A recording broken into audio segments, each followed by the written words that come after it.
It's been nearly 6 years since Tim Cook took over for Apple's iconic co-founder, Steve Jobs, and each year, the company becomes more Cook's own. He's unveiled the Apple Watch and Apple Music. He pulled off the largest acquisition in Apple's history, buying Beats. He's taken on issues like the environment, philanthropy, equality, and education. He stood up to President Obama on user privacy and maintains a dialogue with President Trump despite their disagreement on climate change. Now, as iPhone sales plateau, questions remain about where the big innovation at Apple is going to come from. We sat down with Cook at Apple's annual developers conference as he stakes out new territory for the company's future, from TV to cars, and Apple's first new product category in years, a smart speaker called HomePod, a direct challenge to Amazon and Google. On this edition of Bloomberg Studio 1.0, Apple CEO Tim Cook. Tim, thank you so much for joining us. It's really a pleasure to be here. It's great to see you again and unbelievable to be here, obviously. Let's start with the new smart speaker. Yeah.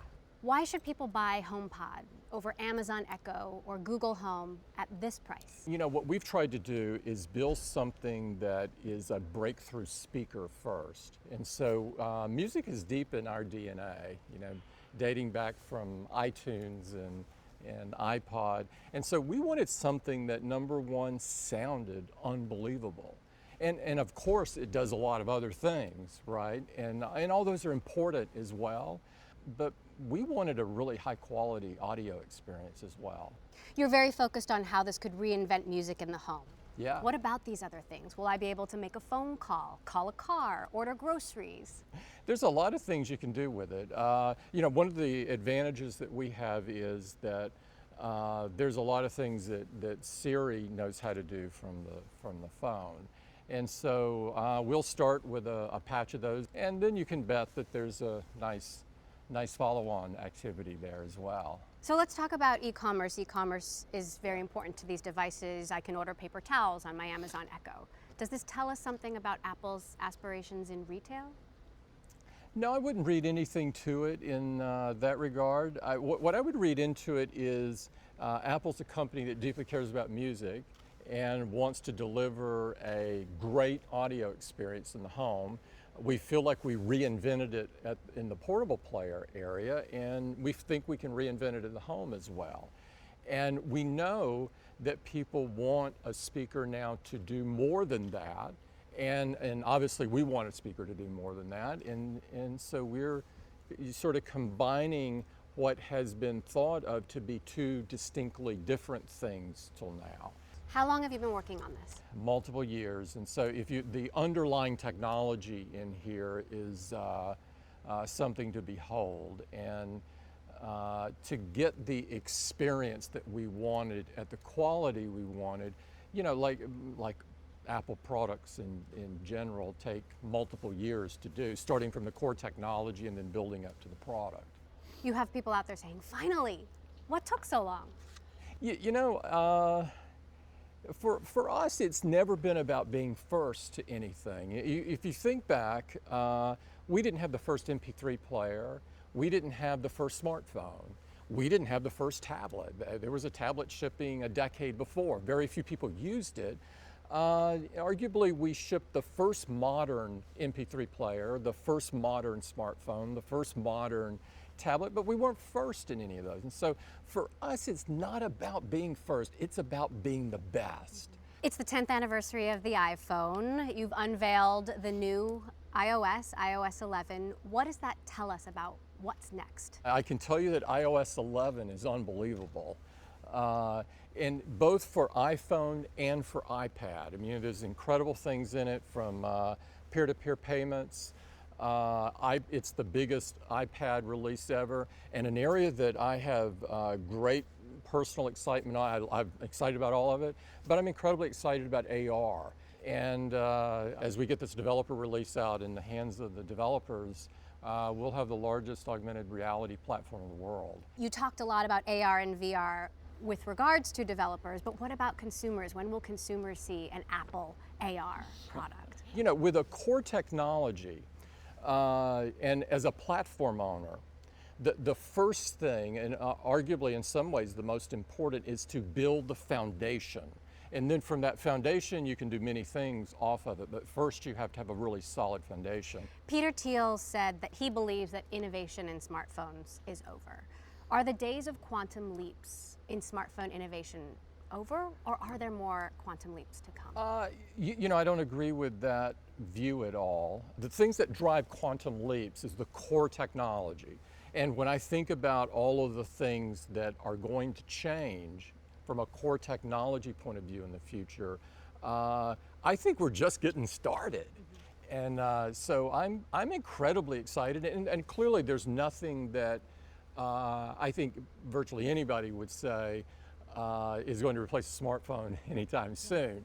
And you know, as time has gone on, the smartphone has become more important to people's lives. When it started, the phone call was still a dominant reason for having it. Now, if you look at what people are doing on smartphones, it's a minor piece of what a phone is now. And so when I look at that and the sort of the health kit and what that's done in terms of getting people's health data on CarPlay, the use of it in the car, I'm controlling all of my house with Siri using the iPhone. And so I think about all of these things, the usage of it is now it's something you just don't leave home without your iPhone. And so, no, I think it's in the early stages still. I don't see it in that light at all. Controlling your home with your devices is still a fairly niche behavior. When do you see that becoming more mainstream? I think it's going to become more mainstream this year, honestly, because we built it into iOS 10. And after that, you saw more and more accessories coming to the market that were HomeKit enabled. And it's super easy to set up. We just made it easier for accessory vendors to be compatible with HomeKit because you now can use software encryption. You don't have to actually have hardware encryption to go. So I think that also unleashes even more accessory guys to join. And I think people are increasingly going to want to automate different parts of their home. I wouldn't live without it at this point, right? It's one of those things that you go, wow, how could I ever have done that in a different manner? In the past, you said the iPad is the clearest expression for our vision of the future of personal computing. Mac sales are holding steady. iPad sales continue to fall. Why is that? Well, you know, we make both, and I'm happy with whatever people choose to buy. Some people will only buy Mac, some people will only buy an iPad, and many of us want both, honestly. And so what we've tried to do with the iPad is bring even more productivity features to it. I think a lot of people that may be buying PCs or something may look at this and decide they'd rather have an iPad Pro, and that's great.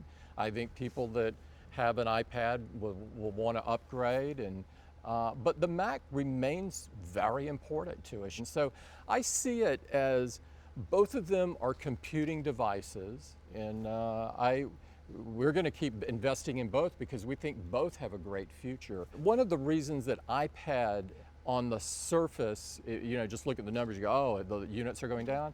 Keep in mind that the iPad mini came out at a point in time that smartphones were fairly small. People had 3.5-inch, maybe 4-inch kind of screens on their smartphone.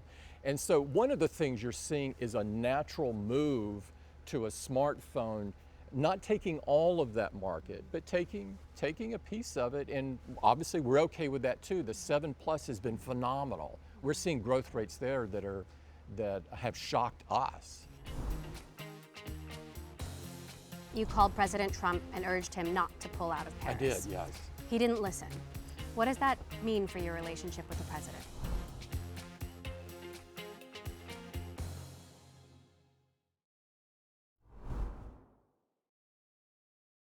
You've been engaged with this White House. You called President Trump and urged him not to pull out of Paris. I did, yes. He didn't listen. What does that mean for your relationship with the president? Well, I think actually I would say it a little different. I think he did listen to me. He didn't decide what I wanted him to decide. And I think he decided wrong. I think it's not good, not in the best interest of the United States, what he decided. But in terms of, you know, the way that I look at this thing, and do you you interact with politicians or do you not?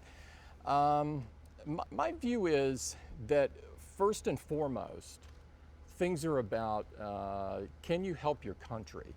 And if you can help your country and you do that by interacting, then you do it. That country eclipses politics. And so, if there's something that we can work together that helps people in the United States, then of course we would do it. You have other people that are leaving the table, though, like Bob Iger, like Elon Musk. Is the president jeopardizing his relationship with one of his key constituencies, the business community? I would differentiate leaving a council and advising in a way that you think can help our country. I think the first one is a judgment call that people make. I didn't join a council, and so it's not a decision I had to make, but I understand both sides of that. But advising on something that you believe will help America, I think is a requirement as a CEO. You definitely do that. And if I get the chance to go pitch the Paris Agreement again, I'm going to do it again because I think it's very important that we engage to fight climate change on a global basis. This isn't something where you can solve it country by country. It requires a global action. Emissions created in one country affect another, and it's something that we feel very strongly about. And I wanted to do every single thing that we could do to tell how important it was to stay in the agreement. And unfortunately, he decided something different. Why didn't you join a council? Why didn't I? Because two reasons. One, my primary job is being the CEO of the company. And I spend the bulk of my waking hours doing that. And I do so willingly because I love the company and the people in it. And so traveling back east isn't something that I look forward to doing, except when I need to do. Secondly, I don't find these councils in general and committees to be terribly productive. And but it wasn't about not wanting to advise on something where I thought that we could help or we had a point of view that should be heard. And so I'm doing the latter. I can't imagine a situation where I wouldn't do the latter because I think it's in the best interest of America to do it. And I am first and foremost an American. On repatriation, this is an issue that would be important to Apple and potentially important to the country. How would you like a repatriation bill to be structured? In our view, it should be a deemed repatriation. This means it should be a required tax. And so you're not asking the people that have had earnings from their international subsidiaries if they'd like to bring back money. You're saying that you must pay the government X% now or over some period of time. And I think my own advice would be is that the U.S. use that money for a significant infrastructure spend in the U.S. because it creates jobs. And I think there's few people that would argue that we don't need an investment in America. And so that's what I think that should be done. And I think it should have been done years ago, but it hasn't. And so, tomorrow's good. You've made it clear that the privacy of Apple users is of utmost importance to you, even as terror attacks continue to happen around the world. Does the new iOS strengthen user security and privacy? These terrorist attacks, first of all, our heart goes out to everyone affected by them. They're horrendous, and the UK, for us, we've been in the UK pretty much the whole length of time for our company, and it feels like they're a neighbor. We have thousands of employees there, and so our heart goes out. And so what do we do from helping with this? We've done one thing since the beginning of the App Store is we curate the App Store. And so we don't want hate speech on there. We don't want these kind of recruiting kind of things on there. And so we've tried to be very careful from the beginning about not having that stuff on there. I'm not saying we'll never make a mistake, but actually I don't know of a case where something has gotten through. We also, we've been cooperating with the UK government in not only in law enforcement kind of matters, but on some of the attacks, and I can't speak in detail about that. But in cases where we have information and they've gone through the lawful process, we not just give it, but we do it very, very promptly. I would hope that they would say that we've been cooperating well, and I think, that some valuable information. And so there's I think a misunderstanding about encryption doesn't mean there's no information, right? Because likely metadata exists. And metadata, if you're putting together a profile, is very important. And can we assume that Apple is always working to make encryption even stronger? The reality is that the cyber attacks on people and governments, and it's happening left and right everywhere. These affect your safety, your security. So it's not just privacy. It's not privacy versus security. It's privacy and security versus security. And so we're always working to try to stay one step ahead of these hackers that, frankly speaking, have gone from the guy in the basement that's a kind of hobbyist to a sophisticated enterprise. And it takes all that we can do to do it, and we don't think our users should have to think through all these stuff. It's not practical for people, and so we try to stand up for our users and stay one step ahead of these guys. You've said cars are an area ripe for disruption. How important is it that Apple not miss out on cars?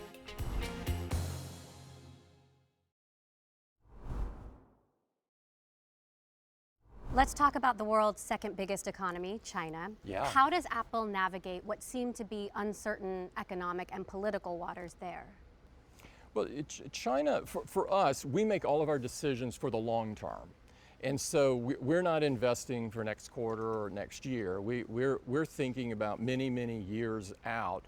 And as I stand back and look at China, I see mega trends there that make China an incredible market. And I don't mean just a market to sell in. I also mean a market for application developers.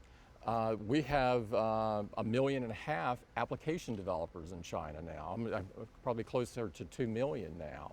And so it's an incredible marketplace for talent and in terms of the size of the marketplace.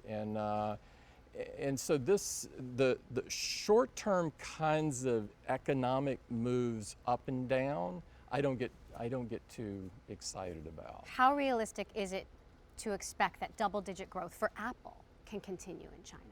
Well, it didn't continue last year, and so are the days of double-digit growth over? I think we'll do better this quarter than we have the last several. That doesn't mean that we're growing double digit or that we're going to grow. It means that it'll be better from a year-over-year comp than the previous ones, and I feel pretty good about that. iPhone 7 is the most popular smartphone in China. iPhone 7 Plus is the third most popular smartphone in China. Last year, the size of our business was almost 50 billion in Greater China, and so we're gonna stick at it because I think China is a huge opportunity over time.